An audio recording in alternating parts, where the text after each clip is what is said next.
A convite do Banco Central do Brasil, o Sistema Secreto vai participar da Semana de Educação Financeira e estamos convidando a todos vocês, cooperados e a comunidade como um todo, especialmente aquelas das áreas de ação do Sistema Secreto, as cooperativas do Sistema Secreto, para que vocês possam participar. E, evidentemente, essa participação, com certeza, estamos absolutamente convencidos, trará para vocês uma melhor qualidade de vida.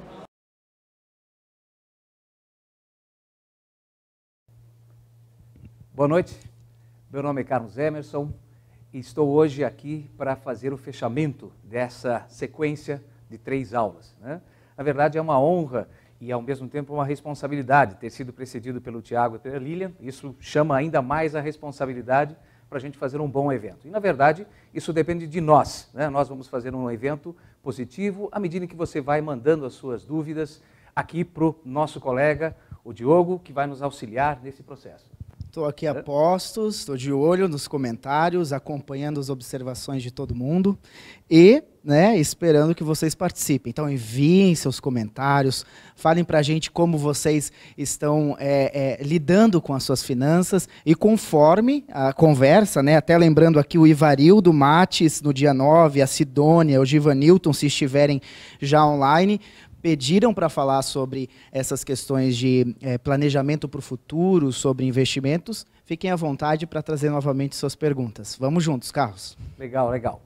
Ok, então deixa eu mostrar para vocês qual vai ser o nosso cronograma, quais são os aspectos que a gente vai tratar hoje, e à medida em que a gente vai trabalhando cada um deles, nós vamos nos aprofundando dentro do que a gente espera aqui atender ao final do nosso treinamento. Então, deixa eu mostrar para vocês aqui o tema da nossa palestra, o Amanhã Começa Agora. Nós temos agora os seguintes tópicos sendo abordados. O primeiro, ciclo de vida financeiro. O segundo, nós vamos reperguntar o que é aproveitar a aposentadoria. O que é a aposentadoria? O significado de aposentadoria tem que ser questionado, ok? Vamos falar dos hábitos saudáveis. Quais hábitos são necessários durante toda a vida para levar a uma educação financeira adequada e a uma aposentadoria tranquila. Vamos também falar sobre perfil e poupança. O conceito de poupança, que é diferente de caderneta de poupança. Vamos conversar sobre isso. Vamos conversar sobre a renda fixa e variável, que são as classificações tradicionais de investimentos. Também vamos conversar sobre tipos de investimento e vamos finalizar, e não menos importante, falar de seguros. Algo que permeia todo um projeto de educação financeira e investimentos. Seguros, sem dúvida, é algo que precisamos, ok? Então, vamos dar início ao nosso pontapé inicial com ciclo de vida. Deixa eu mostrar para vocês agora um slide que sempre me incomodou. Vamos botar ele aqui em tela. E eu já vou explicar por que ele sempre me incomodou. Esse é um slide que eu recebi desde a época de faculdade, portanto, já fazem mais de 20 anos, e de lá para cá muita coisa mudou, eu chamo ele de modelo clássico de ciclo de vida por uma razão muito simples. Houve muita alteração de lá para cá. Só para a gente ter uma ideia, nos últimos 20 anos, nós brasileiros crescemos na expectativa de vida 11 anos. Só esse dado já muda completamente a estrutura deste gráfico. Mas eu trago ele aqui para ser uma provocação intelectual, para servir exatamente de pontapé inicial. Deixa eu voltar aqui no gráfico para a gente entender um pouquinho. Você vai perceber que o gráfico ele começa com 0 e vai até 65 anos, e ele tem aqui uma sobrecarga dos 20 aos 40 anos. O que eu chamo de sobrecarga? Dos 20 aos 40 eu tenho que decidir qual é o meu objetivo. Eu tenho que decidir quanto preciso poupar e investir, assumir riscos, constituir família, fazer seguros. Por que eu digo que é uma sobrecarga? É muita coisa num curto espaço de tempo. E nós sabemos que essa é uma decisão que não é estanque, ela vai mudando. À medida em que os anos vão passando, novas necessidades vão aparecendo, novos sonhos vão surgindo, a questão de constituir uma família acaba então agregando novos valores, e isso tudo precisa ser trabalhado. Deixa eu voltar aqui no gráfico para a gente realmente criticar ela, esse é o objetivo. Depois, a meia-idade, que aqui ele diz que é dos 50 aos 65 anos, ele pede uma atitude conservadora, ou seja, não arrisque demais, faça o seu trabalho de uma maneira mais conservadora, não entre em investimentos arriscados. E para finalizar, e aí esse é o ponto, principal, na minha opinião, que sempre me incomodou, é o último quesito. Aposentadoria, e ele diz aproveitar. Tá?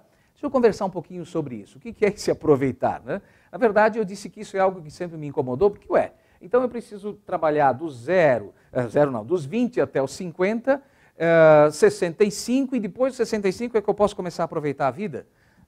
Não funciona assim. Né?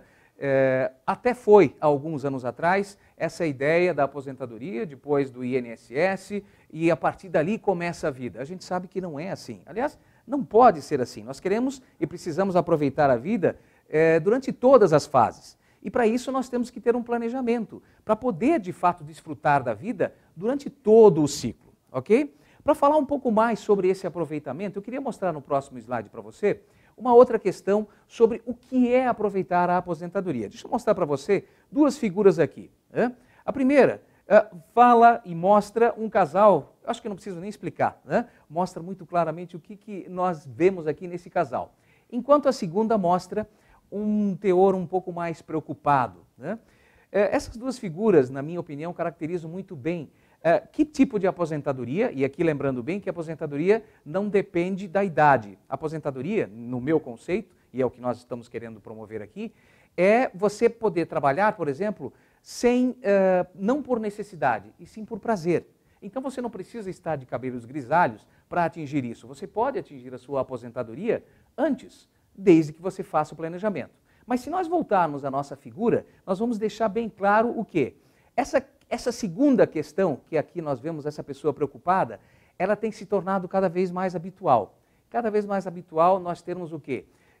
Após os 60, a pessoa ter que voltar a trabalhar por necessidade, porque percebeu que durante a escalada da vida não teve o seu planejamento adequado. E aí tem que, daqui a pouco, sustentar ainda os filhos. Isso também é algo recente que vem acontecendo, que é filhos com 30 e poucos anos morando com os pais. Né? Isso acaba efetivamente acarretando numa inversão. O pai, depois de aposentado, tecnicamente volta a trabalhar para tentar sustentar a família. Então, esse não é o desejo e esse não é o projeto, a princípio, de vida que nós devemos tomar. A ideia é fazer com que a aposentadoria, independentemente da idade, gere prazer. Tá? Então, vamos falar um pouquinho mais sobre essa questão. O que faz a diferença entre aquele casal feliz, realizado e está efetivamente aposentado, de novo, independentemente da idade, e do outro? Quais são as características que mostram a diferença na caminhada entre um e outro? Tá? Eu vou mostrar aqui para vocês resultados de uma pesquisa ampla que mostra exatamente quais são os hábitos que modificam o resultado final. Né? Que caminhos essas pessoas tomaram no início da sua caminhada profissional e durante todo esse processo para poder efetivamente aproveitar a sua melhor idade. De novo, independente da idade cronológica. Né? Você pode aproveitar ela em qualquer momento, desde que você faça isso. Deixa eu mostrar para vocês aqui os hábitos. Vamos dar uma olhada aqui nos gráficos. Né? Então, veja só os hábitos que são mais recorrentes. O primeiro, fazem orçamento para gerar poupança. As pessoas que atingem uma estabilidade financeira e uma poupança, ok? Elas têm o hábito de gerar a poupança. Isso por quê? Porque elas fazem orçamento. Esse é um ponto fundamental que, infelizmente, ainda não se tem, a gente não percebe as pessoas ainda criando este hábito de fazer o orçamento. Quando fazem por necessidade, ok? Esse é um problema. Quando a água bate na bunda, começa a fazer o orçamento, começa a querer pautar as coisas, resolver o problema, deixa de lado a questão orçamentária. E aí o problema volta a acontecer dali a 6, 7 meses. Então, não tem jeito. Este hábito precisa ser criado, ou seja, gerenciar o orçamento, para gerar poupança. Né? Poupança que tem um conceito mais amplo, depois eu vou me aprofundar um pouco nisso, né? Mas a poupança aqui não estamos falando da caderneta de poupança, e sim o ato de poupar, fazer sobrar recursos dentro do teu orçamento. O segundo item, que também é muito importante, é que essas pessoas que atingiram a estabilidade financeira, elas investem com qualidade aquilo que elas conseguiram poupar. Porque não basta simplesmente você poupar. Né? Se você depositar esses recursos em algum local que não remunere minimamente o seu capital, e aqui, já sendo uma dica bem objetiva, que remunere no mínimo o que a inflação come do seu processo de remuneração, não é um bom investimento. Traduzindo em bom português, você precisa buscar o quê? Um investimento financeiro que restitua, recomponha a sua capacidade financeira. Hoje, 1 em cada 3 brasileiros não sabe mais o que é 89%. Vai lá, vamos arredondar? 90% de inflação num único mês. Tivemos isso na década de 90. Isso é o quê? Você no começo do mês tinha R$100, com isso fazia um lote de compras e se deixasse para o final do mês, aqueles mesmos R$100 compravam apenas o equivalente a R$10.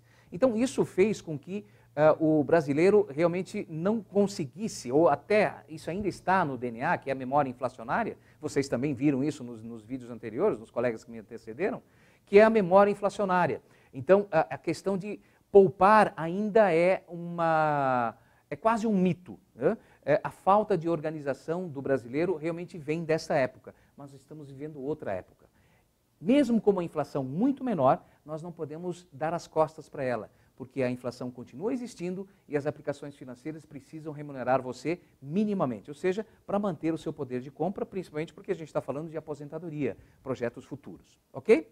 Deixa eu voltar aqui novamente nos nossos hábitos. E aí, o outro, adotam medidas de prevenção através de seguros. Essa é uma questão que de volta e meia aparece, inclusive nas nossas palestras, quando a gente conversa olho a olho, né? Em que as pessoas ainda interpretam a contratação de seguros como um dispêndio, como uma despesa, como um desperdício. A pior hora de descobrir que não é um desperdício, que não é uma despesa ou dinheiro jogado fora, é quando acontece alguma coisa. Lá no final nós vamos falar um pouco mais sobre seguros, mas eu tenho um relato pessoal que vai mostrar efetivamente que o seguro é algo que precisamos contratar agora e sempre, durante toda a vida. É fundamental. Vamos dar aí um gás sobre esse assunto lá no final, onde eu vou mostrar o que efetivamente aconteceu com a minha família. Tá? Deixa eu voltar aqui no nosso slide. Tá? E a última, na verdade, até foi pauta de uma discussão há pouco tempo atrás. Estava no jornal, se eu não me engano, na Folha de São Paulo, o Abílio Diniz, falando sobre a questão da inversão. O dinheiro traz a felicidade. E ele preferiu, eu achei interessante trazer isso aqui, em que ele diz o seguinte: na verdade é a felicidade que traz o dinheiro, né? Isso é muito importante, e aqui não estamos aqui falando de autoajuda ou filosofia barata, mas veja só, quando você faz algo forçosamente por causa do dinheiro, você acaba levando a vida toda acumulando, mas trabalhando naquilo que não te dá vontade, aquilo que não te dá prazer. Para quê? Para no final da vida gastar aquele dinheiro acumulado para recuperar a saúde que você não tem, que você desperdiçou num trabalho exaustivo, num trabalho estressante, num trabalho que sugou a tua energia. Então, é muito importante nós revermos esses hábitos. O dinheiro não vai na frente. Na verdade, nós temos que entender que é a felicidade que precisa fazer com que você busque novos investimentos, trabalhos que te envolvam. Isso te dá vontade de levantar de manhã, fazer o teu trabalho durante a semana e sentir aquela garra de, opa, legal, hoje é segunda-feira, né? Podemos voltar ao nosso trabalho. Esse é o objetivo. Esses são os hábitos que levam, na verdade, a uma independência financeira, a uma aposentadoria, que se quiser chamar assim, precoce, né? Eu posso me aposentar antes da idade limite que o INSS nos estipula, tá bom? Então, vamos agora, um pouco adiante. Eu havia falado sobre a caderneta de poupança, eu quero voltar a esse ponto, porque essa confusão é bastante comum e a gente precisa elucidar isso. Deixa eu mostrar para você aqui no slide qual é o conceito oficial de poupança, e aí também quero compartilhar outra dica que as pessoas que atingiram a independência financeira possuem. Vamos dar uma olhada aqui no slide? A poupança, no seu conceito, né, é a sobra financeira formada por parte do salário, dos vencimentos e de seu rendimento, que não é gasto e que é guardada para uso futuro. Para que esse dinheiro guardado possa aumentar de valor, a quantia poupada deve ser investida em aplicações em busca de ganho financeiro para o investidor. Então esse é o conceito máximo, eu queria comentar um pouquinho sobre isso. Essa é uma questão interessante que nós já abordamos agora há pouco, mas eu quero reforçar aqui. Poupar por poupar não serve. Eu preciso buscar essa poupança usar esse recurso poupado e aplicá-lo em um local que possa, de fato, remunerar o teu capital minimamente, ou seja, no mínimo a inflação. Tá? Agora, tem um detalhe aqui, que, claro que nós vamos conversar até, vou reforçar aqui, mande as suas perguntas, daqui a pouco o Diogo vai trazer isso para nós, que é uma pergunta clássica, né? Qual é o melhor investimento? Existe um melhor investimento? Bom, se existisse o melhor investimento, não precisaria existir outros, só basta um, né? Se existe um melhor investimento, não existe. Existem diversos investimentos para diversos projetos e situações em cada etapa da vida, né? Mas antes de procurar as alternativas de investimento, eu queria trazer aqui mais uma dica que pessoas que atingiram a independência financeira utilizam. Deixa eu botar aqui para você esta dica, tá? Vamos dar uma olhada aqui na tela, né? A dica diz o seguinte: somente busque aplicações mais arriscadas para a poupança, né, que você conseguiu construir sobre o volume financeiro que superou os 6 meses do seu custo de vida. Deixa eu traduzir isso aqui para você. Tá? Muitas vezes a pessoa está começando o seu investimento e já vai procurar investimentos mais agressivos. Não, olha, de repente, vou agora falar da caderneta de poupança, que é um produto financeiro, daqui a pouco a gente vai aprofundar um pouco mais sobre isso, e ela começa por lá e percebe, não, eu queria ganhar um pouco mais, e pega aquele dinheiro e começa a investir no mercado de ações, em imóveis, em outros títulos, títulos privados e tal. Esse não é o caminho. O caminho inicial é o quê? Forme o seu colchão de segurança, forme o seu colchão de liquidez. O que eu estou querendo dizer com isso? Vamos imaginar que a sua família tem um custo de vida ao redor de R$2.000 mensais. Um exemplo hipotético, né?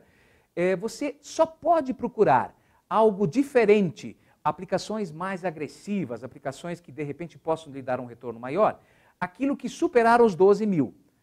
Como eu cheguei a esses 12 mil? 6 vezes os 2, ok? Então, aquilo que superar os 12 mil, sim, é dinheiro, entre aspas, livre para buscar outras alternativas mais agressivas. Mas enquanto você não constituir este colchão de liquidez e segurança, não procure se envolver com investimentos mais sofisticados. Procure primeiro ter como meta a construção deste capital. Esta reserva serve exatamente para que você tenha, então, em situações emergenciais e momentâneas, fazer a cobertura, por exemplo, a perda de um emprego. As demais são cobertas, eu espero, por seguro, que você faça o seguro. Né? Mas aqui é mais pontual, por exemplo, a mais categórica é a perda de emprego. Então você não perde a qualidade de vida e nem envolve a questão familiar, não acaba prejudicando a questão da organização financeira familiar. Legal? Então essa fica a dica, né? Aqui eu vou voltar no slide com você para reforçar exatamente esse passo a passo. Vamos acompanhar comigo? Tá? Então o passo a passo qual é? Primeiro, faça o orçamento.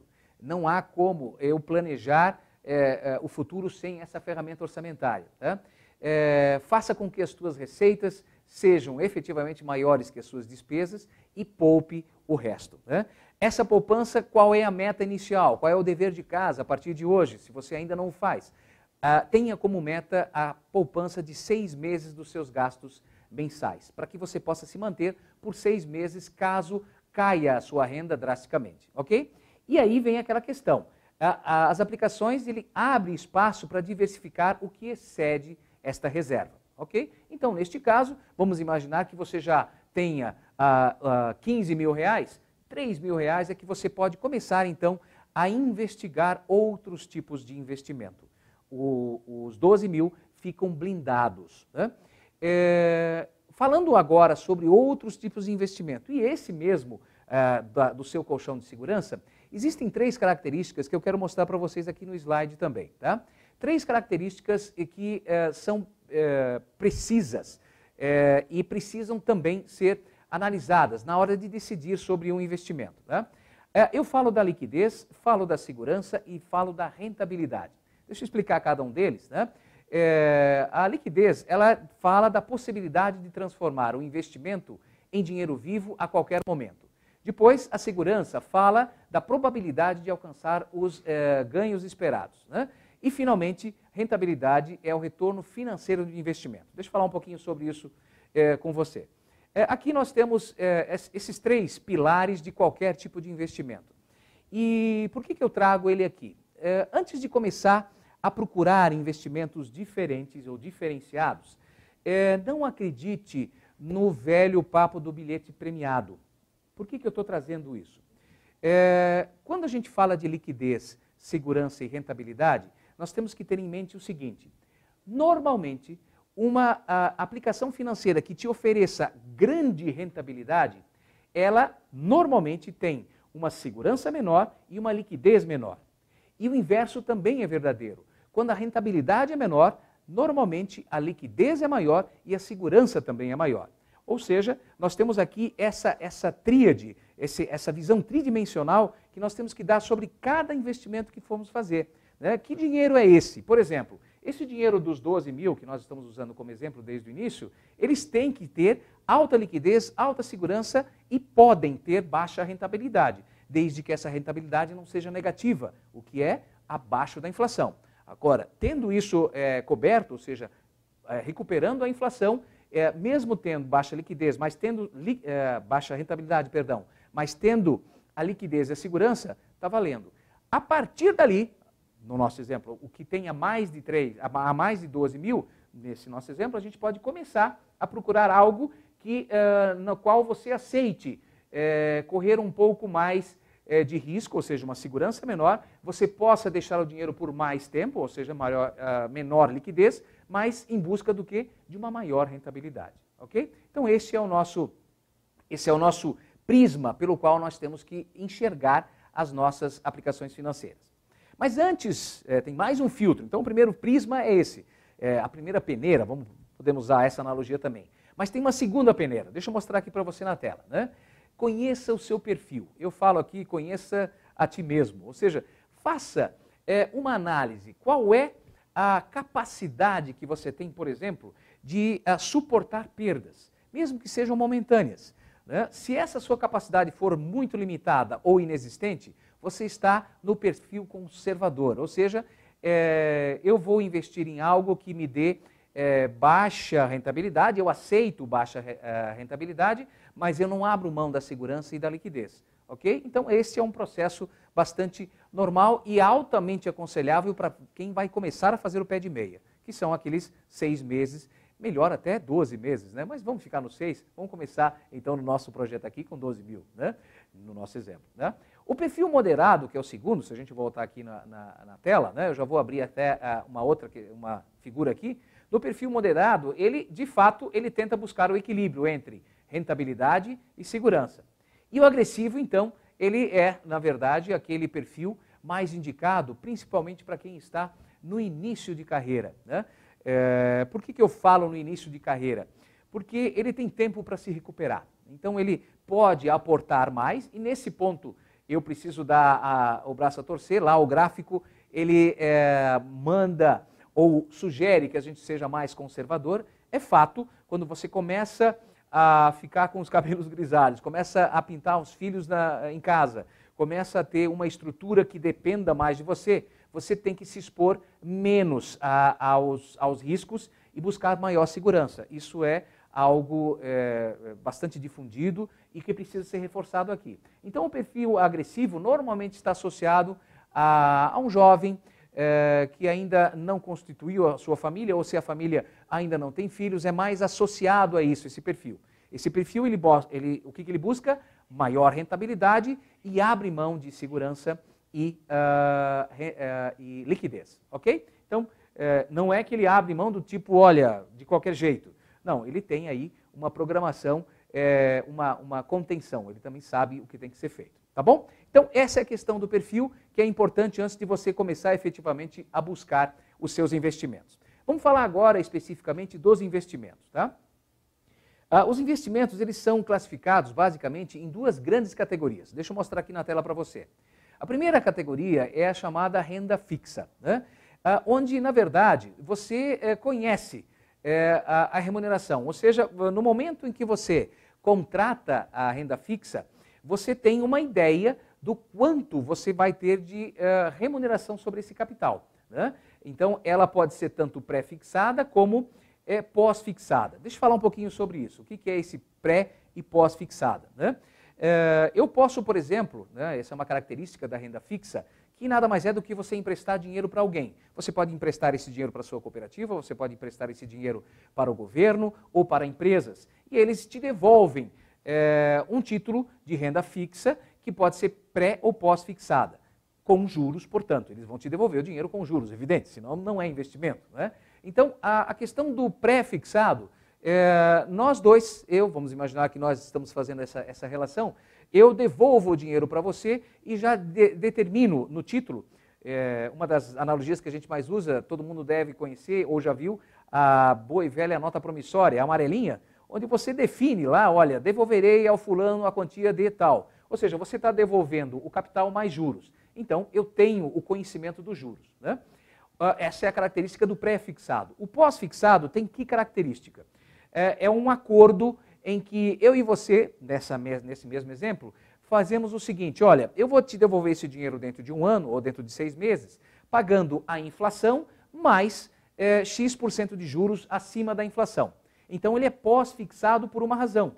Eu não conheço, nesse momento, exatamente a questão de quanto será a inflação, mas eu sei que a inflação no período será reposta na devolução do dinheiro. Por isso, ele continua sendo caracterizado como renda fixa, porque eu conheço os termos do contrato, tá bom? Deixa eu mostrar agora a outra para você, que é a renda variável, tá? A renda variável, a remuneração não pode ser dimensionada no momento da aplicação. Deixa eu falar um pouquinho sobre isso. Eu não tenho como, na renda variável, garantir, né? Aliás, garantia não se tem de nenhum tipo de investimento, 100% garantido. Mas no que diz respeito à renda variável, eu tenho um horizonte, muitas variáveis, por isso até o nome, que acabam influenciando a rentabilidade dele. O mais clássico das aplicações em renda variável é o mercado de ações, que é um sobe e desce. Evidentemente que existem técnicas, evidentemente que existem padrões que podem ser utilizados para tentar mapear o crescimento ou a queda de uma ação, mas, na verdade, a volatilidade, é um nome chique isso, né? Volatilidade, mas o sobe e desce que a gente vê nas ações, ele depende de muitas variáveis, inclusive sobre a questão política, sobre a questão política não só nacional, internacional, a questão econômica, tudo isso afeta. Portanto, a renda variável também é altamente recomendável para quem está numa fase inicial, no que diz respeito às responsabilidades, né? Passam a ser só suas, né? Quando você tem filhos, família e tal, a coisa começa a engrossar e aí você volta migrando para a renda fixa. Então essa é, na verdade, a ideia central dessas duas classificações, tá? Vamos agora falar especificamente dos tipos de investimento, né? Então, nós primeiro pegamos as duas categorias, classificamos elas, e agora eu quero listar esses tipos de investimento que aqui você vai ver que tem tanto a renda fixa quanto a renda variável. Vamos dar uma olhada aqui no slide? No slide nós temos aqui a boa e velha caderneta de poupança. Eu digo boa e velha porque é a mais tradicional, a mais utilizada, e aqui tem uma aceitação muito grande por parte da população. Mas é importante entender, se você for buscar a rentabilidade da caderneta de poupança nos últimos 24 meses, agora ela começa a ficar no azul de novo. Por quê? Porque nós temos que lembrar que, apesar da inflação ser menor, ela continua afetando a rentabilidade dos seus investimentos. Então você procura verificar nos últimos 24 meses qual foi a rentabilidade líquida, né? Eu falo líquida porque a caderneta de poupança tem a benesse de não ter o imposto de renda.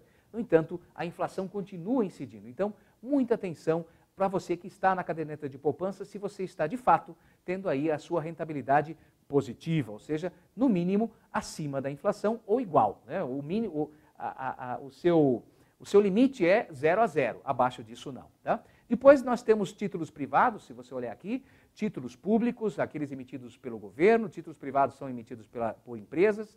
Nós temos os fundos de investimento, que se dividem em fundos de renda fixa, fundos de renda variável. Nós temos outros tipos de fundos de investimentos, que são os cambiais, multimercado, as ações e os imóveis, ok? Deixa eu comentar um pouquinho aqui sobre a escolha desses investimentos, né? Primeiro, a regra número 1 é não meta o bedelho em investimentos que você não conhece e que não tem o mínimo interesse de buscar maiores informações. Eu vou falar pessoalmente, eu, por exemplo, não tenho faro, por exemplo, para imóveis, não tenho afinidade com isso. Então, eu vou investir no mercado de imóveis só porque alguém disse, olha, está valendo a pena, é o investimento do momento, ou seja, escolher o meu investimento por causa da rentabilidade passada, prometida, é uma furada, não entra nisso. O importante aqui é entender que você deve aplicar, ok, naquilo que você sente segurança, mesmo que isso num primeiro momento te dê uma rentabilidade menor, mas você vai aprendendo os mecanismos, o dia a dia vai te mostrando qual é a aplicação mais adequada, né? Então, aqui tem duas dicas clássicas, né? Essa é a primeira, ou seja, não meta o bedelho, não bota a tua grana em um lugar onde você não vai ter vontade sequer de acompanhar, você precisa estar respirando aquele mercado. Você sabe, quem gosta de imóveis vive na rua olhando oportunidades, vendo vagas em lojas, estacionamento, ele enxerga oportunidades. Então, você tem que saber qual é o teu perfil, né? Qual é o tipo de investimento no qual você realmente busca, né? E aqui eu queria passar mais duas informações no slide. Primeira informação adicional aqui no slide, vamos voltar aqui no slide, né, onde a gente fala sobre a atenção. Eu vou voltar a falar do nosso querido bilhete premiado, né? Nós brasileiros temos muito isso, a vontade de ter aí o salvador da pátria. Não, eu quero ter uma remuneração fácil, farta e imediata. Não existe isso. Como eu disse lá no início, existe são razões,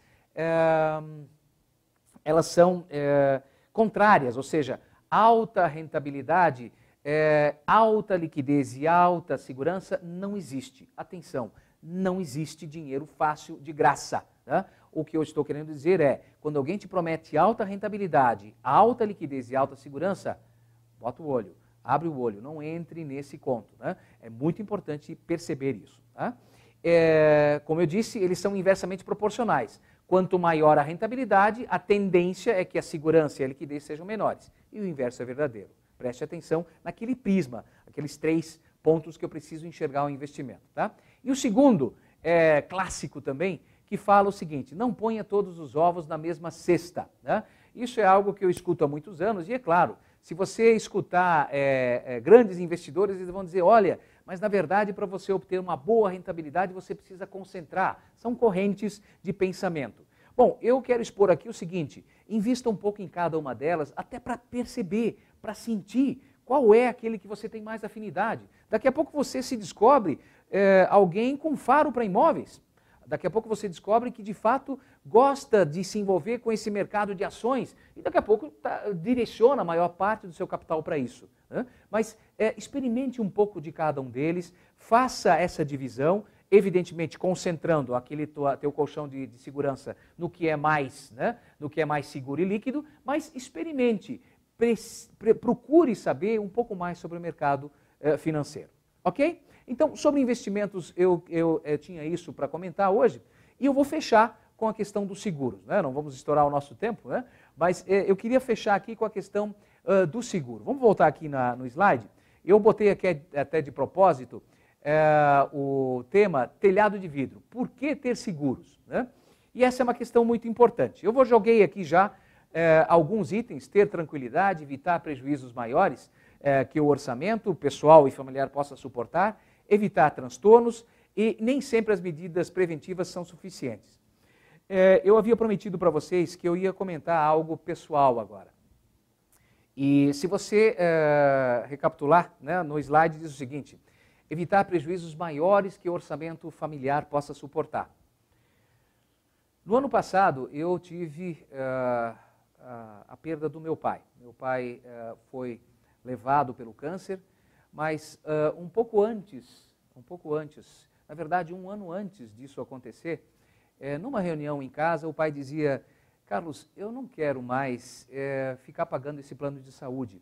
É muito caro, consome, e à medida em que os anos vão passando, vai consumindo cada vez mais do meu orçamento, eu não aguento mais isso. Eu disse, pai, esse é o tipo de investimento, seguro não é desperdício em investimento que você precisa levar e precisa manter. E, graças a Deus, ele aceitou o meu conselho, levou isso adiante. Infelizmente, o câncer o venceu, mas a estabilidade financeira que ele garantiu com essa atitude, para minha família, para minha mãe, foi muito grande. Porque depois a gente foi descobrir, 6 horas de UTI num hospital particular custam R$9.000. R$9.000, 6 horas. Cada quimioterapia, dependendo do tipo, do coquetel que é preparado, de R$4.000 a R$6.000, cada quimioterapia. Então imagina esse tipo de processo que já é doloroso por si, arrombando as finanças familiares. Então eu queria compartilhar isso com você. Eu sei que o nosso ambiente aqui é o mais profissional possível, mas eu tenho que mostrar que de fato isso precisa ser feito. Tá? Então não abra mão do seguro, não faça essa besteira, essa que é a verdade, não faça essa besteira, porque isso certamente vai te trazer prejuízos muito grandes se você comparar com o pequeno capital que você precisa investir nisso. Para fechar o nosso último slide, deixa eu mostrar aqui os tipos de seguro. Vamos dar uma olhada na tela? Os tipos de seguro são os seguintes: os mais tradicionais, né, os seguros para o patrimônio, onde eu tenho veículos, residencial, seguro de garantia estendida e seguro para pessoas, saúde, viagem e vida. Né? É natural, deixa eu explicar um pouquinho sobre isso, é natural que seguro de veículos apareça lá no topo, assim como seguro saúde. Se você não tem os demais, mas não abra mão, no mínimo, desses dois. Nós sabemos que o trânsito é caótico, a gente até antes aqui na abertura estava comentando sobre a falta de educação, e isso não é uma exclusividade do nosso trânsito aqui da cidade, mas ela é nacional. A falta de educação das pessoas em casa se reflete no trânsito. E a qualquer momento você pode ser surpreendido, né? E sofrer um acidente mesmo não tendo culpa nenhuma, e aí entra todo o prejuízo, entra todo o desgaste. E quanto ao seguro-saúde, eu acho que dispensa comentários. Ok? Bom, como diria o gaúcho, buenas, é isso, né? O que eu tinha para transmitir sobre os nossos tópicos, a nossa construção, e eu queria projetar aqui para você o nosso último slide para reforçar alguns pontos, né? Você pode acessar e deve, na minha opinião, acessar a plataforma ProGrid, né, para aprender mais e, inclusive, rever estes e outros videoaulas, né? Visitar a página da cooperativa, você vai perceber que nós temos não só isso que foi programado para essa semana de educação financeira, mas outros programas que o ProGrid tem amplamente. Eu tenho o prazer e a honra de também participar em inúmeros deles, então não deixe de acessar a página do ProGrid para efetivamente fazer uso aí dessa verdadeira universidade que nós temos à nossa disposição dentro do ProGrid. Ok? Muito obrigado. Agora nós vamos abrir aqui a questão da discussão. O Diogo está aí com algumas questões já, né? Também temos aqui o Ney, está conosco, né? Para nos abrilhantar com a sua inteligência, os seus comentários, para a gente então formar aqui uma equipe e criar aí um ambiente legal. Legal, bacana. Ney, bem-vindo. A ideia é que a gente discuta hoje, essa noite, essa questão que é pertinente à nossa vida, né, e que às vezes a gente pouco discute em família também, sobre como poupar, como investir o nosso dinheiro, né, e a gente se preocupa muito porque o que será de nós lá na frente, como estaremos, e essa decisão tem que começar hoje. Agora. Né? E aí, Diogo? Então, bastante pergunta, bastante participação, estava até anotando aqui. Legal. Uma última da Andressa, depois a gente responde já, Andressa. Bom, só trazer a lembrança que nós tínhamos durante a semana, os 2 últimos dias, perfeito, pessoas pedindo, fale mais sobre aplicações, e aquela pergunta clássica, né, gente? Qual é a melhor aplicação? Né? Aquela pergunta que todo mundo traz. A gente tem, o Ivanildo perguntou, qual a melhor aplicação para fazer? Sidônia e Givanildo, do dia 9, perguntaram. Por favor, nos fale sobre quais as aplicações melhores e tal. E aí, qual a melhor aplicação? Qual é a mágica? Pois é, né? Eu até acho que a gente, eu falei isso durante a nossa gravação, nossa palestra, né? Não existe um único bom investimento, não existe, não há isso, né? O que a gente tem, na verdade, um investimento adequado para cada tipo de objetivo, né? Então, como eu disse, antes, para formar o teu colchão de segurança, procure sim uma caderneta de poupança ou os produtos que a nossa cooperativa tem, né, para te garantir o mínimo de rentabilidade que consiga manter o seu poder de compra. A partir dali, ou seja, aquilo que exceder o valor mínimo, né, que é aquela tua margem de segurança, você precisa procurar conhecer novas alternativas de investimento, né? E aí não falta, essa é a boa nova da internet, e, claro, o próprio Progride faz isso, né? Trazendo à tona os tipos de investimento, falando sobre títulos privados, títulos públicos. Você tem hoje uma gama enorme de informações sobre isso. Então, assim, objetivamente, para formar o seu colchão de segurança, o investimento mais seguro, mais líquido possível, para você então formar o teu colchão, né? A partir dali você pode começar a buscar alternativas. Só não se meta, como falei, não meta o seu dinheiro em algo que você não conhece, porque o risco é muito grande. Carlos, quando os cooperados vão na cooperativa, né, eles sempre trazem essa pergunta, né, o que rende mais? Uhum. E aí a gente dá aquela risada assim, bom, é uma questão agora da gente discutir quanto você também está disposto a perder.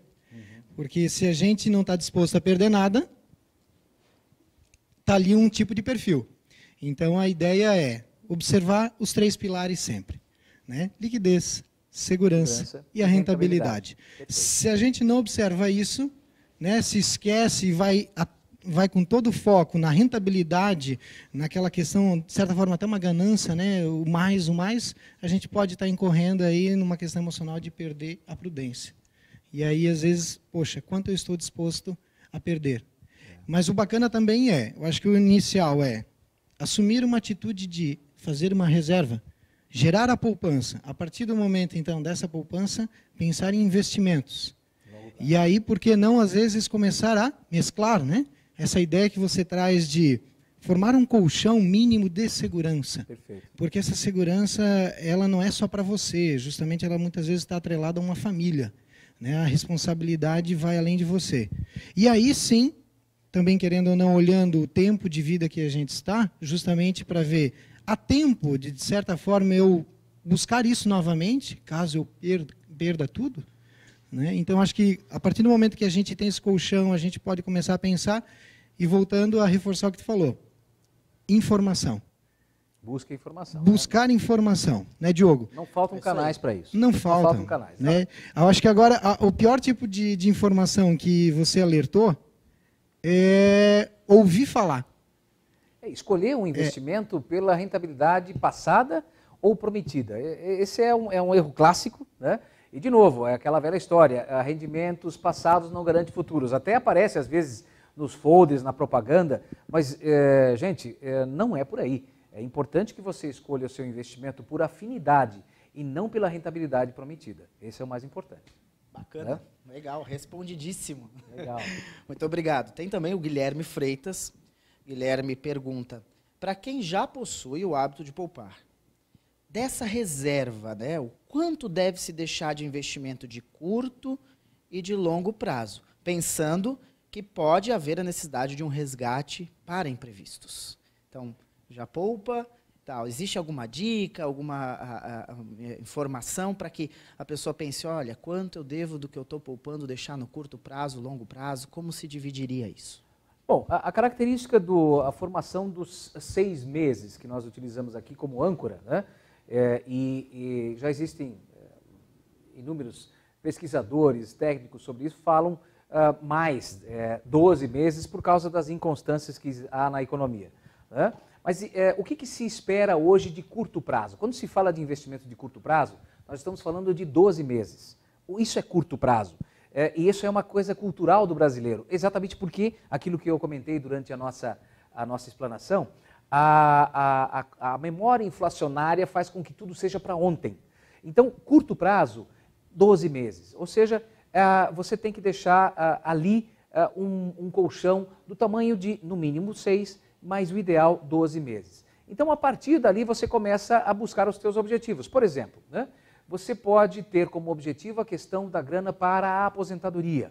Existem produtos específicos para a aposentadoria que pedem para você o quê? Garantem uma boa rentabilidade, mas eles têm o quê? Garantem um bom nível de segurança, mas uma baixa liquidez, porque você precisa deixar essa grana por um bom tempo para que ele possa efetivamente gerar. É como botar fermento num bolo, esse bolo vai crescendo, desde que você também acompanhe se o fermento que está sendo colocado é suficiente. Eu estou falando de novo da questão inflacionária, né? Então, objetivamente, curto prazo, 12 meses. A partir daí você começa a ter os seus planejamentos. O planejamento é para trocar de carro. É um produto diferente do que o produto para a aposentadoria. Tem aí as previdências privadas, tem os títulos que a gente comentou. Você pode, inclusive, montar uma carteira de títulos com vencimentos distintos. Então, você tem um projeto para daqui a 5 anos. Bom, existem títulos com vencimento em 5, 10, 15, 30 anos. Você pode e deve fazer essa seleção, né? Espero ter respondido objetivamente. Perfeito. Até a Andressa Prates, ela traz uma pergunta semelhante. Ela fala, vale a pena ter diferentes tipos de aplicações para objetivos de curto, médio e longo prazo? Importantíssimo. Eu acho que é assim que deve funcionar, porque a gente não poupa sem propósito. Então, cada investimento que a gente quer fazer, ele está tentando assegurar alguma expectativa que a gente tem. E aí vem essa questão de mesclar, né? Eu estou lá guardando todo mês alguma coisa. Eu estou em junho. Em dezembro eu quero trocar de carro, por exemplo, né? Eu vou investir agora em junho e prefixar, e colocar uma carência no investimento de 1 ano, se eu vou resgatar antes. Não vai nem corrigir, né? Então, nessa ideia, é sempre bom observar para que eu estou fazendo isso. Como ele falou, como o Carlos falou, é para uma questão de aposentadoria, tem produtos específicos, a longevidade é maior do investimento, eu posso dar um prazo diferente para o investimento. Automaticamente, a liquidez pode ser menor, só que a rentabilidade potencialmente pode ser maior.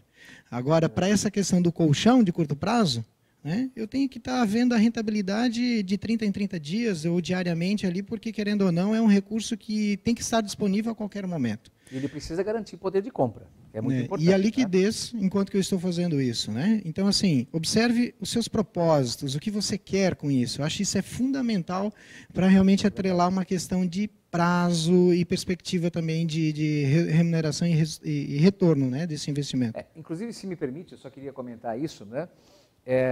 Não faz muito tempo a gente teve a honra de participar de um treinamento, né, aqui dentro do Sistema Sicredi, né, que é a gestão de finanças pessoais, e durante certa altura foi feito um comentário onde um colega disse assim, o dinheiro tem que ter nome, né, o dinheiro tem que ter endereço. Então tem o CEP de curto prazo, 12 meses, médio prazo e longo prazo. Repetindo, esse médio e longo prazo depende do tipo do objetivo. Evidentemente que trocar de casa não é um objetivo trivial, ele já é de médio para longo prazo, ok? E a aposentadoria, a própria palavra já diz, é de longo prazo. Então, o dinheiro tem que ter CEP, tem que ter nome, tá? Esse dinheiro é para curto prazo, esse médio e esse longo. Então, foi muito interessante, eu me recapitulei disso, se não me engano, foi até o Cadori que usou esse exemplo, um colega nosso do Progrid, que realmente levantou essa questão muito inteligente e eu queria trazer até em homenagem ao próprio Cadori, né? Assim, reforçando esse conceito, né, um outro exemplo,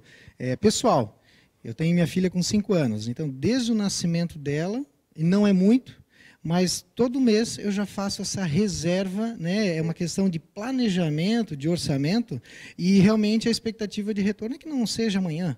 Porque a expectativa é que a gente possa tentar criar um cenário potencial, quem sabe uma faculdade ou uma outra condição, daqui mais 13 anos, 14 anos. Então, ali nesse investimento que a gente está fazendo, a expectativa não é de rentabilidade para hoje. A longo prazo. Ficou bem claro, assim. Até a Silvia, enquanto a gente conversava, trouxe ali, ou seja, não colocar todos os ovos na mesma cesta. Traduziu bem a conversa que a gente teve. Exatamente. Falando em filhos, a Silvana pergunta assim, falando sobre educar para poupar, tem alguma dica que as crianças entendam a importância de poupar desde pequenas? Isso é importante, o seu Moacir fala isso muito, né? Começa com as crianças, tal. Dicas para que as crianças entendam a importância de poupar. Bom, evidentemente que a parte psicológica dá muito mais conta do que um economista falando disso, né? Então, se nós tivéssemos uma pedagoga e uma psicóloga aqui, ia dar o pingo nos is. Mas eu vou agora dar uma opinião como pai que sou e uma visão econômica e algo que eu aprendi do seu Norberto, meu pai. Eu me transformei economista, eu me transformei no profissional que hoje sou, graças aos exemplos, à prática do meu pai, né? A questão de honrar os seus compromissos, e esse honrar compromisso não é só compromisso financeiro, honrar com as suas promessas, com os horários e tal. Isso vai criando um ambiente que propicia, né, uma moral. A criança se sente moralmente compelida a seguir esse modelo racional da família, ou seja, eduque pelo exemplo, né? A questão do esbanjar comida, a questão de esbanjar ou não dar bola para brinquedos, isso é uma coisa que eu vejo fortemente, é uma tendência de que a gente entulhe as nossas filhas, no meu caso eu tenho 2 filhas, a gente entulhe elas de brinquedos, isso não é um exemplo a ser seguido, né? Na verdade, você tem que dar o brinquedo e valorizar esse brinquedo. Então, essa é uma visão agora desprovida de técnicas psicológicas, na prática mesmo. A praxis me mostrou que o que eu carrego hoje para as minhas filhas é o DNA do seu Norberto, que é o meu pai, que hoje eu estou homenageando aqui mais uma vez, né? Que é exatamente o de ter uma retidão na condução das finanças e na condução da vida. Isso acaba naturalmente levando a criança a pensar racionalmente sobre dinheiro também. Essa é a minha opinião. O Carlos traz um conceito fundamental, que é essa questão de dar exemplo, não tem outro modo. Eu acho que esse é o nosso papel de pai e mãe também, mostrando que as coisas são finitas. As crianças têm que perceber desde a infância que as coisas têm limite. Porque enquanto que elas estão só apenas ganhando, elas não têm, às vezes, muita consciência da origem, da fonte disso. Exato. E aí vem só uma questão de usar, consumir, né? E não participam de um sacrifício de fazer a conquista disso. Então, acho que para gerar neles, desde pequeno, agora essa questão do hábito de poupar ou economizar, e observar também a questão do limite de gastar.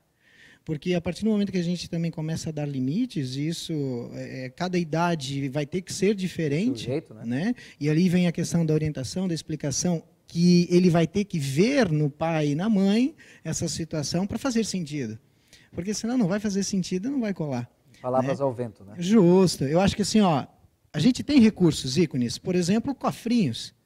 Eu acho que só o fato de o pai e a mãe fazer eles também essa atitude de filho, vamos fazer isso daqui, vamos guardar isso daqui, né? Eu acho que a partir desse momento o filho começa a ser estimulado eu também vou fazer. Eu tinha uma amiga que ela faz o seguinte, ela tem um potinho e ela coloca lá o dinheiro mesada, né? E ela sempre diz, em quantos dias você quer gastar isso? Você pode decidir gastar isso tudo hoje. Só que você vai ter mais 29 dias onde você não vai mais ver o dinheiro ali dentro. E não tem empréstimo aí para fechar. Justo, e ele não sabe disso ainda, né? Então, quando ele vê o potinho, ele começa a olhar assim, vai acabar. Só que o gostoso é que ela não bota uma nota só. Ela bota outras notas, pica, né? Digamos, divide o dinheiro ali, para que a pessoa também vá gastando aos poucos e não tenha o impulso de consumir tudo ao mesmo tempo. Eu acho que isso legal. Isso é bacana, é didático, mas também vem a questão do exemplo, dentro de casa, né? Fato, né? A gente aprende o que vê. A Silvana Miranda também pergunta assim, vamos trocar um pouquinho aqui o assunto, vamos falar um pouquinho mais sobre cenário econômico atual. Legal. Né? No cenário econômico atual, vale a pena investir em imóveis? Pergunta bem direta, né? Legal. E eu me sinto perfeitamente gabaritado para responder isso, porque na verdade, essa é uma palestra que a gente também faz de cenários econômicos, né? Eu tenho o prazer de proferir também. E, inclusive, ontem, esse foi um tema que foi levantado lá na Fiesc, em Floripa. E a pergunta foi também essa. E aí, vale a pena investir em imóveis? Né? E se nós tivermos a esquerda ou a direita ou o do meio ganhando a eleição, como é que fica? Quais são os riscos? Né? Veja, o imóvel é um investimento perene. ele é atemporal. O que é isso? Volta e meia você tem crises, como aconteceu agora, nós tivemos o boom 2008, 2009, 2010, os imóveis chegaram a valores estratosféricos e teve gente que começou então a investir lá na alta, e isso é um erro clássico, investir na alta e vender na baixa, né? Então, de novo, a questão dos imóveis, primeiro precisa ter o feeling, né? Eu posso ter o feeling, coisa que pessoalmente eu já deixei muito claro, já confessei, não tenho feeling para imóveis, porque não curto, né? Mas o importante é entender o seguinte, o imóvel é sempre um investimento que será buscado por uma questão demográfica. As cidades crescem, os espaços diminuem e sempre vou precisar ter espaços. Então, o que tem que entender agora é o timing. No curto prazo, nós estamos agora numa fase, o quê? Nós viemos de uma alta estupenda, entramos numa fase agora de normalidade, ou seja, de uma estabilidade. E nós devemos ter, no médio prazo, e aqui eu já estou falando mais de um ano, vocês lembram? Eu falei curto prazo é um ano. No médio prazo, uma recuperação gradativa. E esse é o momento de investir, porque eu não construo um prédio, não levanto um prédio em 2 semanas. Né? Então, normalmente é o tipo de investimento que tem um tempo de maturação. Você constrói hoje, vamos imaginar, né, 3, 4 kitnets para alugar, ou um galpão. Ele não é uma coisa construída da noite para o dia. Então, no momento em que ele estiver entregue, pronto para ser, qual vai ser o momento econômico? O nosso cenário dos próximos anos mostra o quê? Uma recuperação, mas não é uma recuperação vigorosa. Nós viemos de 2 tombos grandes, 3,8 em 2015, 3,6 em 2016, 0 em 2014. Espera-se que 2017 seja meio e espera-se que, se nada de anormal acontecer, vá para 2,5 em 2018. Mas isso não é nada expressivo. Não é nada que faça o milagre que foi feito lá em 2009, onde nós crescemos 7% numa paulada. Mas porque a gente veio de uma paulada de 2008, que foi a quebra dos bancos norte-americanos. Então, de novo, imóvel sempre é um investimento válido, ele tem que fazer parte da sua carteira. Se você gostar, bota mais lenha nessa fogueira, bota mais ali, só que entenda que ele tem um tempo de maturação diferente e tem uma liquidez menor. Né? Ele tem segurança, mas ele tem uma liquidez menor, não é toda hora que eu posso vender para fazer dinheiro, né? E a rentabilidade depende do momento. Neste momento, nós tendemos à estabilidade. Bacana, entendido.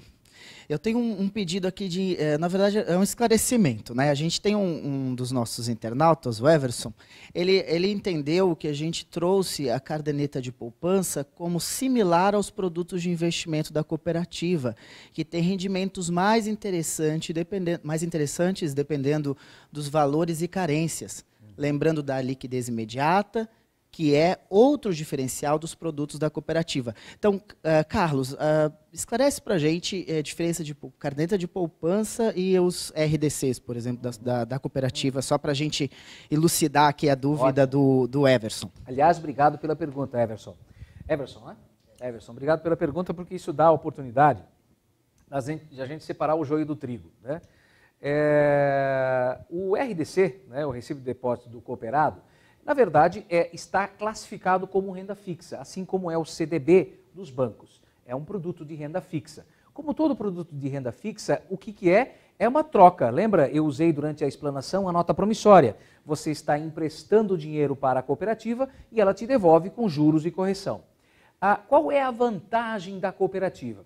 A cooperativa, ela pode, por ter capital próprio robusto, ela pode oferecer para você uma rentabilidade que seja maior que a caderneta de poupança, porque é interesse dela que você mantenha o dinheiro dentro da cooperativa. Então, ela usa o seu capital para te oferecer uma rentabilidade que nunca ficará abaixo da caderneta de poupança. Né? E dali é só para cima. Né? E uma outra questão que a gente tem que lembrar é a distribuição das sobras. Esse percentual da distribuição das sobras precisa ser somado na rentabilidade dos teus investimentos, porque você ganhou ora em cotas, esse ano a escolha foi em conta corrente, mas essa rentabilidade é somada a todos os investimentos que a gente faz dentro de uma cooperativa. Então, só ali já são 2 grandes razões para migrar para produtos de cooperativas, né? É isso que eu tenho a dizer sobre. O Everson já respondeu aqui. Show, obrigado. Everson, a gente está aqui para isso. Obrigado também pela participação. Muito obrigado.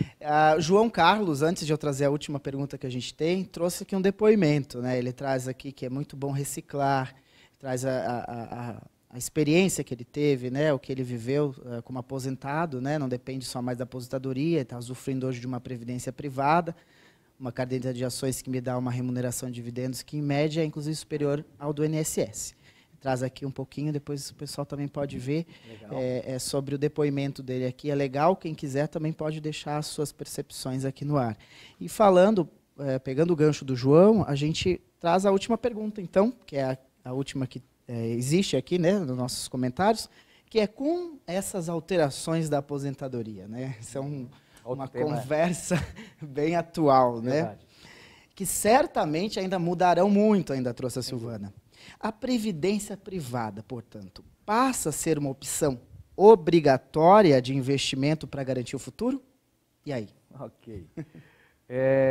Recentemente até o próprio Ricardo Amorim, talvez já tenha ouvido falar, o economista, ele está na Globo News e ele fez até uma reportagem sobre isso, listando uma série de coisas que nós temos no Brasil e que não existem nos Estados Unidos, né?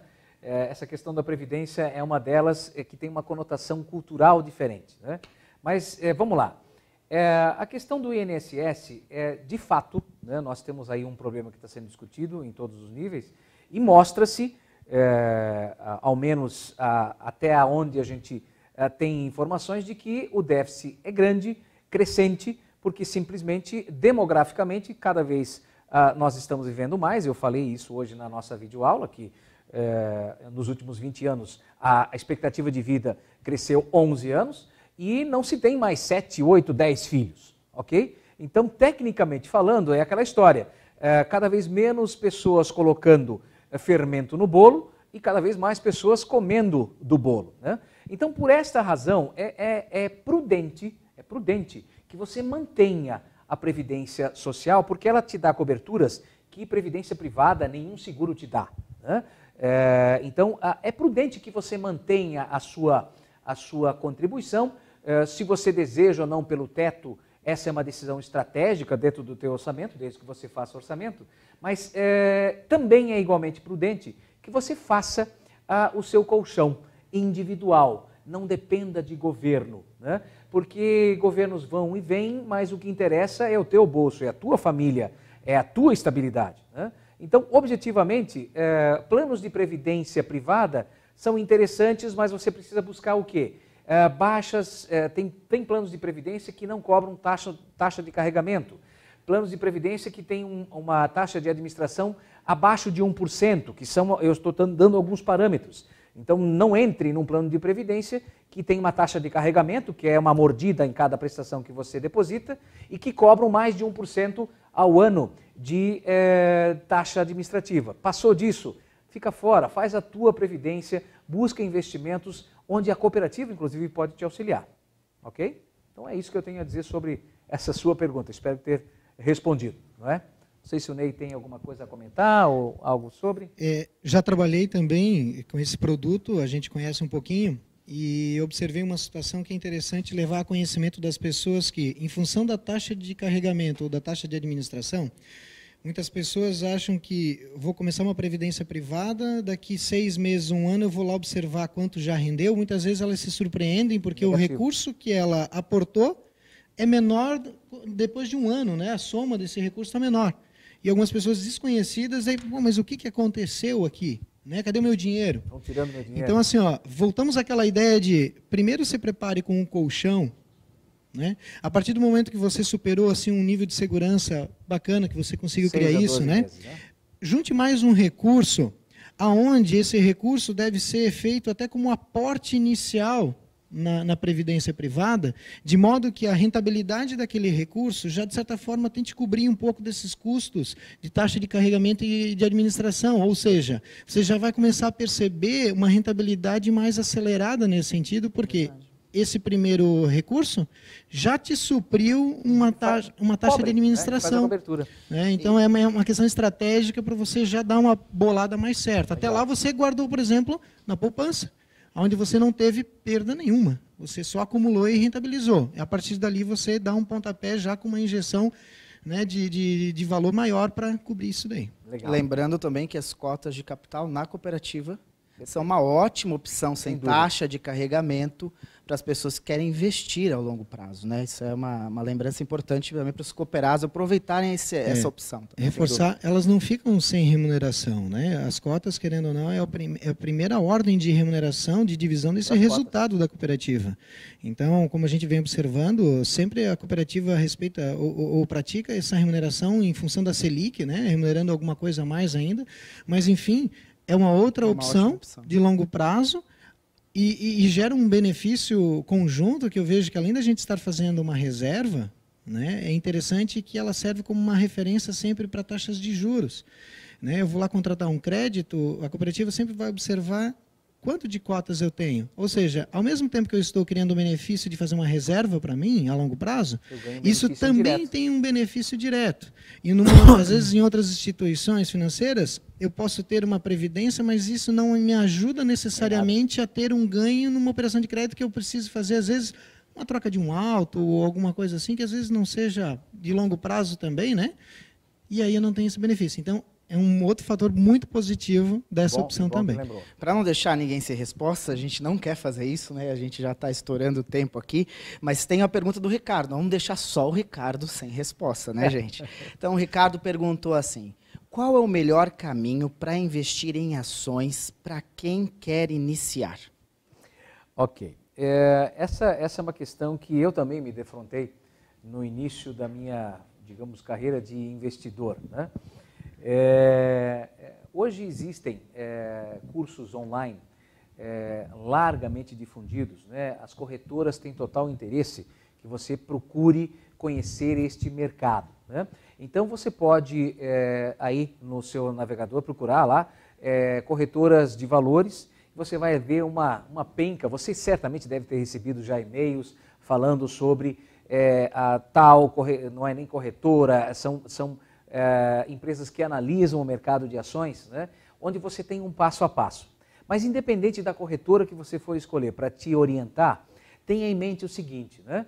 Como nós falamos, não coloque todos os ovos no mesmo cesto.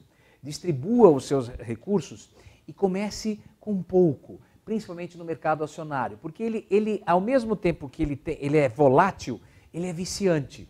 Ele acaba te envolvendo, gera uma adrenalina, sabe, do tipo, poxa, de repente, no mesmo dia, eu ganhei uma rentabilidade que, de repente, eu levaria um ano. Isso gera uma noia, a pessoa começa a ficar enfervecida. Então, coloque ali dinheiro, eu chamo isso de dinheiro pequeno, e eu entendo aqui o pequeno é aquela grana que, de fato, está disponível para especular, para, entre aspas, brincar. Não se brinca com dinheiro, né? Mas eu uso aqui o brincar é uma grana que eu posso reservar exatamente porque eu tenho a plena consciência de que eu posso dobrar o capital ou zerar, né? Então, é muito importante isso. Corretoras, procura cursos online, tem um monte sobre isso, mas lembre-se, dinheiro pequeno.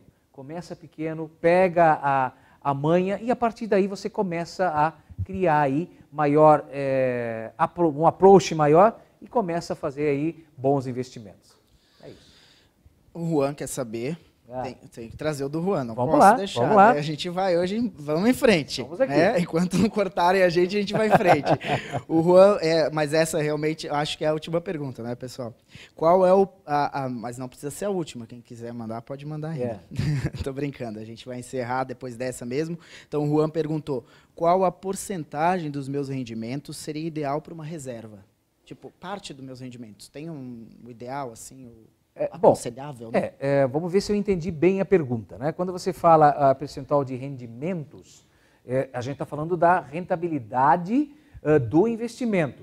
Ou você pode estar, talvez eu esteja interpretando equivocadamente, ganha, quantos por cento da receita eu devo guardar para o futuro, né? Então veja, a clássica é os 10%, né? Inclusive dentro do Progrid nós temos o treinamento sobre a organização da vida financeira, onde a gente usa uma regra chamada 70-20-10, né? Onde eu, dentro de um orçamento, tenho que classificar isso, que seria o quê? No máximo 70% da renda deve ser gasta com a manutenção da tua casa, os outros 20 com endividamentos, e aí prestação de moto, prestação de loja e tal, e no mínimo 10% de reserva futura. Isso inclusive está preconizado no livro O Homem Mais Rico da Babilônia, que eu inclusive indico sempre, uma leitura muito gostosa, prazerosa e fala sobre isso, né? Então, objetivamente, vai do teu objetivo também, né? A princípio 10%, no máximo 20% de endividamento e no máximo 70% para te manter, né? O ideal é começar a inverter essa pirâmide, né? Quanto mais você puder economizar na manutenção da tua casa e diminuir o teu endividamento, mais sobra para o teu investimento, que aí pode ser 20%, 15%, 40%, quem sabe, ok? Ok, fechamos as perguntas, sem mais Legal. Perguntas. Muito obrigado a todos que participaram. Muito obrigado, é uma honra, né? E eu espero que a gente possa dar prosseguimento aí, agora e sempre nesse projeto. Ney? Obrigado pela oportunidade, e é como a gente já falou no início, né? Poupar vem de um hábito e a gente precisa, muitas vezes, criá-lo, né? E aí depois a gente vai para esse campo aí de investimentos, mas sempre tendo a consciência, né? O futuro um dia chega e a gente precisa começar alguma coisa hoje. E aí vem uma questão da escolha. Como eu quero estar, que vida que eu quero ter nesse momento. E aí a gente vai ter que fazer alguns sacrifícios talvez hoje, né? De conseguir fazer esses 10% nessa fatia aí do salário mínimo, para que a gente consiga alcançar um futuro melhor, né? Legal. Muito obrigado, gente.